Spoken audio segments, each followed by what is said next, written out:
नमस्ते बच्चों, आज हम हिंदी पढ़ेंगे। सभी बच्चे अपनी हिंदी की पाठ्य पुस्तिका वाटिका निकालेंगे और इसका आज हम पेज नंबर 47 करने जा रहे हैं।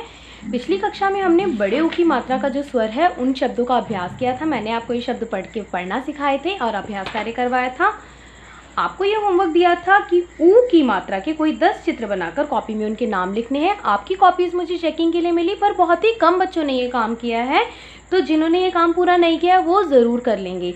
ठीक है, जो भी होमवर्क आपको दिया जाता है बच्चों, वो इसलिए दिया जाता है ताकि आपको ये जो आपका पाठ है अच्छे से समझ में आए। तो हर कार्य को ध्यान से अपनी कॉपी में ज़रूर करना है। मैं दोबारा नोटबुक चेकिंग के लिए मंगाऊंगी और इस बार मुझे किसी बच्चे का काम इनकम्प्लीट नहीं चाहिए। चलिए अब हम पेज नंबर 47 अपना पूरा करते हैं। रा के साथ ऊ तथा ऊ की मात्रा, मतलब हम सभी वर्णों में मात्रा को नीचे लगाते हैं, है ना। जैसे ऊ की मात्रा में हम सभी वर्णों को नीचे लगाते हैं, जिस प्रकार से देखिए यहाँ पर, जैसे कि यहाँ देखिए आप लोग, बा ऊ बू, ठीक है, ना खा ऊ खू।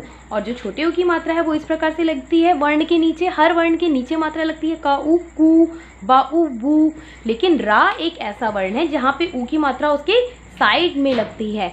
रा में छोटी ऊ की मात्रा इस प्रकार से लगती है, रा ऊ रू, और रा में बड़ी ऊ की मात्रा रा ऊ रू। पहले एक छोटी सी लाइन और फिर मात्रा। रू से बनने वाले शब्द हैं रुई, रुपया, और रू से बनने वाले शब्द हैं रुमाल, अमरूद। तो इस प्रकार के और शब्द आपको सोचने हैं और याद करके लिखने हैं।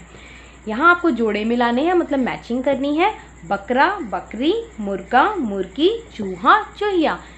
और अब हम अपना नया पाठ शुरू करेंगे, जो हमारा स्वर है री। कौन सा स्वर है ये? री। री से ऋषि आप सभी जानते हैं, री से ऋषि क्या होता है। चलिए अब हम पहले री को शब्दों के साथ में, वर्णों के साथ में मिलाकर पढ़ना सीखते हैं।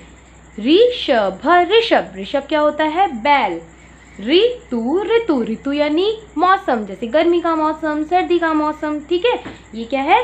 सर्दी की ऋतु है, ये गर्मी की ऋतु है, ये वर्षा ऋतु है, ये वसंत ऋतु है। सर्दी मतलब जो बहुत ठंड होती है, विंटर सीजन।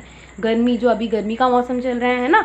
वर्षा ऋतु जब बहुत बारिश आती है। बसंत ऋतु में नए नए सुंदर सुंदर फूल खिलते हैं और हम बसंत पंचमी भी मनाते हैं ना, अगर आपको याद होगा बच्चों। री का जो स्वर है उसकी मात्रा चिन्ह है ये देख रहे हैं आप। री का मात्रा चिन्ह है ये अभी मैं आपको कॉपी में बनाकर भी दिखाऊंगी। अब हम ये पढ़ना शुरू करते हैं। आधा ग। गा में क्या है? हलंत। जब छोटी सी लाइन होती है उसे क्या बोलते हैं? हलंत। गा में छोटी सी लाइन है, इसका मतलब है आधा ग। क्या है ये? आधा ग। गा में जब री की मात्रा मिली और हा, तो ये क्या बन गया? ग। री से ऋषि की जगह, री से ऋषि जो वर्ण है उसकी जगह उसकी मात्रा लगाएंगे, स्वर की जगह उसकी मात्रा ग और र, ये बन गया ग्र। ग और र मिलके क्या बन गया? ग्र। ग्रह, ग्रह। ग्रह मतलब घर। व र, वृक्ष। वृक्ष, वृक्ष यानी पेड़। म र, मृग। मृग, मृग मतलब हिरन। तो चलिए अब हम अपना अभ्यास पूरा करते हैं। बच्चों, मैं इस तरह के कुछ और शब्द आपको कॉपी में लिखकर दिखाती हूँ, उसके बाद हम ये अभ्यास कार्य करेंगे। देखिए आज की डेट में आपको ये काम करना है। इस तरह के मैंने 10 शब्द लिखे हैं जिनमें री की मात्रा आई है, जैसे कि म री, मृग, मृग। व री, वृक्ष, वृक्ष। ग र, ग्रह, ग्रह।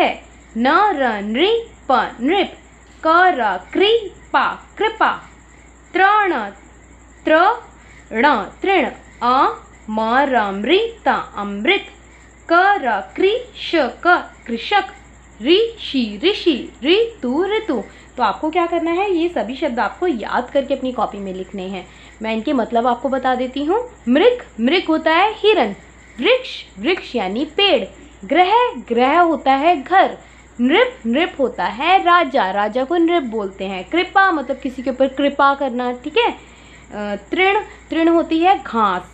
अमृत, अमृत होता है अमृत एक प्रकार का जल होता है, ठीक है, जिसे अमृत बोलते हैं, जिसे देवता वगैरह पीते हैं। आपने टीवी सीरियल रामायण वगैरह में सुना होगा। कृषक, कृषक कौन होते हैं? किसान, जो खेती करते हैं, फार्मर। ठीक है।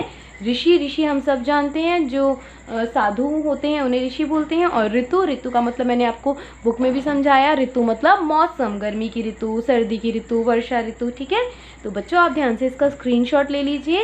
ये शब्द आपको याद करके कॉपी में लिखने हैं, ठीक है, ध्यान से याद करके। अब चलिए मैं आपको किताब में अभ्यास कार्य समझा देती हूँ। री वर्ण पर गोला लगाओ, यानी जहाँ री वर्ण है वहीं पर गोला लगाना है। ऋतु, ऋतु तो ये रहा री। ऋचा, ऋचा, ऋचा किसी का नाम होता है तो ये रहा री। ऋषभ, ऋषभ, ऋषभ का मतलब होता है बैल, तो हमने री वर्ण पे गोला लगा दिया। री की मात्रा पर गोला लगाएं। री की मात्रा चिन्ह ये होता है, मैंने आपको बता दिया है। इस प्रकार से कॉपी में कैसे लगाना है मैं आपको समझा दूंगी। तो ये है अमृत, अमृत तो म के नीचे री की मात्रा है, यहाँ गोला लगाएंगे। ये कृषक में है री की मात्रा और कृपा में है री की मात्रा, हमने मात्रा पर गोला लगा दिया। री के स्थान पर री की मात्रा लगाएं, तो जहाँ री लिखा है सही स्थान पर री की मात्रा लगाएं। तो जहाँ पे भी हम ये शब्द बोल के देखेंगे, जहाँ री की मात्रा का स्वर आएगा वहीं हम लगाएंगे। ये मैंने आपको बताया था, कॉपी में अभी लिख के। नृप, कौन होते हैं? नृप, तो न के बाद रा आ रहा है तो हम न के नीचे री की मात्रा लगाएंगे। ग्रह, क्या है ये? ग्रह, ग के बाद रा की आवाज़ आ रही है तो आप ग में री की मात्रा लगाएंगे। ठीक है बच्चों, जोड़ कर लिखें। तो सबसे पहले आप लिखेंगे ता के बाद लगाएंगे मात्रा, री की मात्रा और ण। तृण, तृण मतलब घास, जैसे गाय खाती है। क के बाद क्या है बच्चों? री की मात्रा, उसके बाद में ई की मात्रा और श। तो ये आपका शब्द बन गया कृषि। कृषि मतलब खेती करना, ठीक है, फसल उगाना। चित्र देखकर नाम लिखिए। तो हमने देखा था, हमने यहाँ पढ़ा था ना पाठ में कि ये मृग है और ये वृक्ष है। वैसे हम इसे पेड़ बोलते हैं, लेकिन हम री की मात्रा के शब्द कर रहे हैं तो ये वृक्ष है। इसको पेड़ भी बोल सकते हैं, इसको वृक्ष भी बोल सकते हैं, इंग्लिश में ट्री बोलते हैं। ठीक है, तो अभी हमारा कार्य यहाँ पूरा हो गया है। मैं आपको कॉपी वाला कार्य एक बार फिर से बता देती हूँ बच्चों। ये री से ऋषि की मात्रा के शब्द याद करके लिखने हैं। आप इसका स्क्रीनशॉट ले लो और ये आपकी एक वर्कशीट है जिसमें आपको वाक्य पूरे करने हैं। वाक्य कैसे पूरे करने हैं? चित्र देखकर। कैसे पूरे करने हैं वाक्य? चित्र देखकर। कुसुम, ये क्या बना है? फूल ला, तो आप यहाँ फूल का चित्र देख के फूल लिखेंगे। फूल, फूल, फूल नहीं बोलते, फूल, तो फा में बड़े की मात्रा। राजा का मुकुट पहन, ये मुकुट का चित्र है तो हम यहाँ लिखेंगे मुकुट। मा उमु का उकु टमु कुट मुकुट। ठीक है। नदी पर बगुला था, किसका चित्र है? बगुला, बगुला जिसकी लंबे लंबे पैर होते हैं, लंबी सी गर्दन होती है। ठीक है, ब गाम्यों की मात्रा गुला, बगुला था।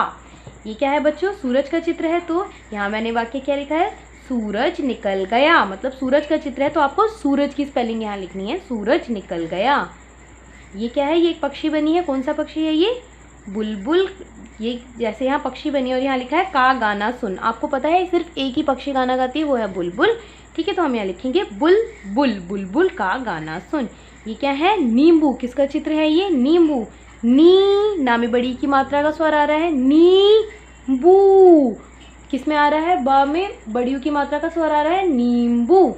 नींबू का अचार खा। ठीक है। काला भालू आया, किसका चित्र है ये? भालू, काला भालू आया। मीठा खरबूज, मीठा तरबूज खा। यहाँ तरबूज का चित्र बनाएंगे और यहाँ लिखेंगे तरबूज खा।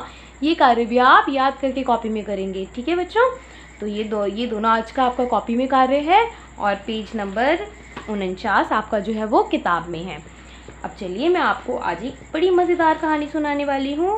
पेज नंबर जो 50 है उसके ऊपर, जिस कहानी का नाम है लालची कुत्ता। लालची जो लालच करता है, जिसको सब चीज़ें चाहिए होती हैं, मतलब ये भी चाहिए वो भी चाहिए, जो चीज़ भी देखिए उसको पाने का लालच करता है। ठीक है, तो ये लालची कुत्ते की कहानी है।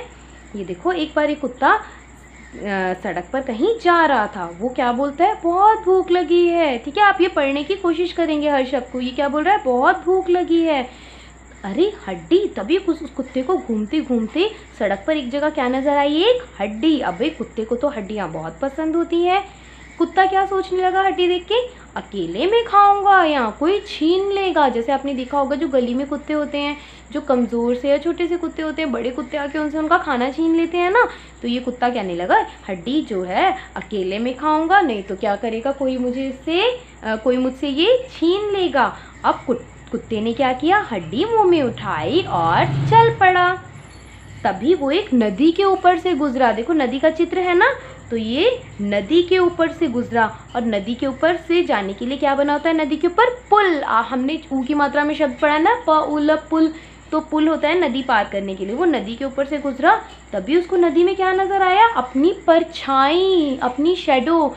साफ पानी के अंदर हमारी परछाई नज़र आती है। जैसे हम शीशे में खुद को देख सकते हैं ना, उसी तरह से हम साफ पानी में भी खुद को देख सकते हैं। अब कुत्ते ने खुद को देखा, लेकिन कुत्ते ने क्या सोचा कि ये कोई दूसरा कुत्ता है। कुत्ते के मन में लालच आ गया। कुत्ते ने सोचा मेरे पास तो एक और हड्डी है, लगता है सामने एक दूसरा कुत्ता है।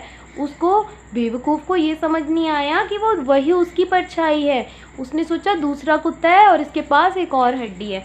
इसने सोचा भाई अपनी हड्डी तो खाऊंगा आज, इसकी हड्डी भी छीनूंगा। उसके बाद क्या होता है, कुत्ता मन में सोचने लगा कि मैं इसकी हड्डी छीनूंगा। अब वो भौंकने लगा। आप जानते हो कुत्ता किसी को भौंक के ही डराता है ज़ोर ज़ोर से। अभी छीनता हूँ, और ये बोल के वो बोला भौं भौं भौं। और क्या हुआ, उसके मुंह खोलते ही उसके मुंह से हड्डी गिर गई। और कहाँ गिरी बच्चों? पानी के अंदर। अब पानी के अंदर क्या कभी ढूंढ सकता था दोबारा? नहीं, कभी नहीं। फिर वो जब हड्डी गिर गई, कुत्ता बड़ा पछताया, बोलने लगा अरे मेरी हड्डी भी गिर गई।